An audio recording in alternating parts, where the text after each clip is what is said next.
Have you ever wondered how they skirt a lure? Have you ever wanted to skirt your own lures? Angelo DePaola, the Coastal Connection with eXp Realty, here with Carson Hall over at J&M Tackle, the Gulf Coast foremost saltwater outfitter. And Carson is going to show us how to skirt lures. Come on in and enjoy the show. Pretty simple. What you want to do is get the right size skirt for your lure.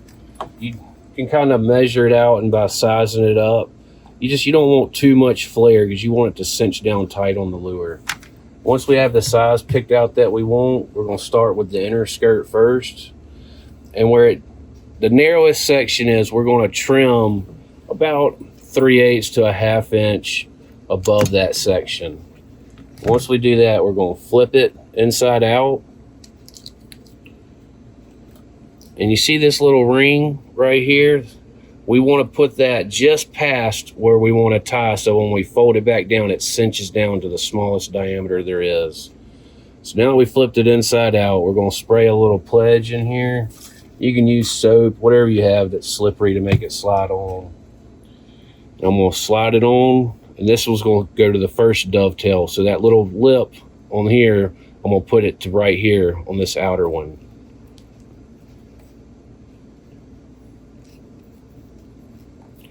I just kind of grab it and push and pull down. And now we can see that I've got this lip just up on that second dovetail. And so now when I tie it and I fold it back over, it's going to be at that narrowest section. Just pull off a little bit of wax line. Leave a few inches to work with, and then just hold it and just start wrapping it on pretty snug. You don't want to get it too tight because you'll actually cut into the skirt.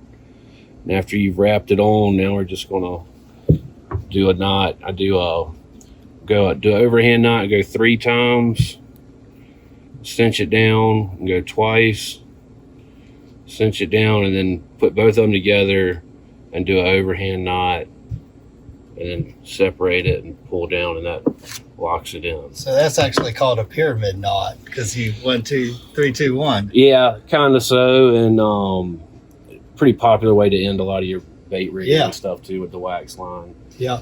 And now I just kind of grab all these tentacles, not just 1 or 2 so it doesn't rip them off, and just push the lure head back inside itself until it flips over, and then it cinches down nice and tight. Now we're just going to repeat the process with the outer one and slide the inner one through the outer. Man, I love it. You make it look so easy.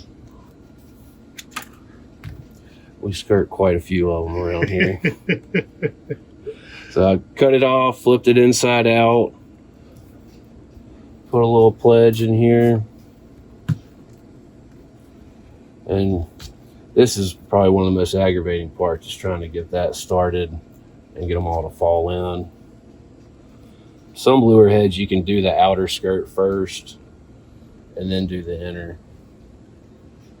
So after I do that, now I'm just going to push it in again. And again, I want to slide that lip up onto the head just past that dovetail. So you want to go past the dovetail on the head and up onto the actual lure head? Yeah, you always want that lip just past where you want it to tie down, so when you flip it back, it goes back to that spot. Okay, that's pretty important. I would have not done that. And if you got one that's stubborn, you can heat it up. Works pretty well. It just makes it stretch a little easier. Help you to push it up on there. And when you get a real stubborn one like this one, we have a super secret tool here. It's like a pry bar for skirts. You can stick that in there and work it around. You can basically just take an old flat blade screwdriver and polish the end of it. Works pretty well.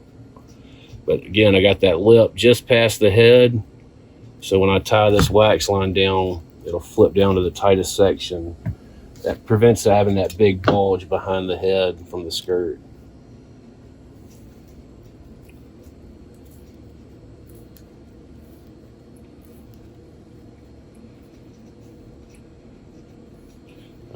Do the same thing again, just a pyramid knot 3 times, tighten it down twice, and then once all together.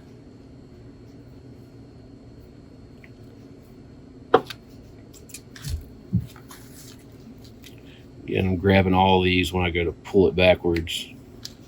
And you'll feel that little snap when that narrow section gets down, and that's how it gets real tight against the head and prevents a big bulge. I mean, it looks perfect. Yeah, and That's what I love about coming here and having you guys do it. and you can just get your length where you want it. I mean, skirts now become super long for what they really need. But Yeah. What do you like to trim them down to? On something like this, I'm gonna probably make the skirts about, I'm gonna say 8 inches, but yeah, I'm gonna look at it. Yeah, it's about right. That's where I would trim this off. And where do you want your hook sitting in there? You got a hook here. Where would you put it if you're gonna? I always put mine. I want the hook point just past the skirt, so you don't ever have to worry about. I've had many a times before I did this where the skirt would literally be fouled up and sitting on the hook point.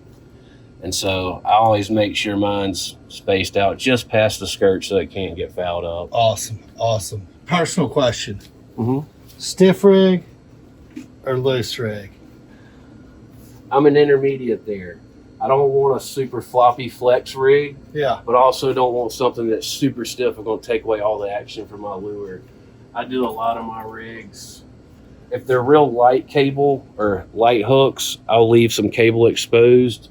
But on a larger hook, something like 11-0 or something you're going to put in a big lure, I'll use this lighter duty heat shrink with this cable and that bigger hook. So you get some flex, but it's not super stiff. I'm like you, and I think it's pretty important, this portion of it, because what I found is when a bill hits this swings forward, and when you've got this heat shrink, there's a chance that this hook will swing around and catch them.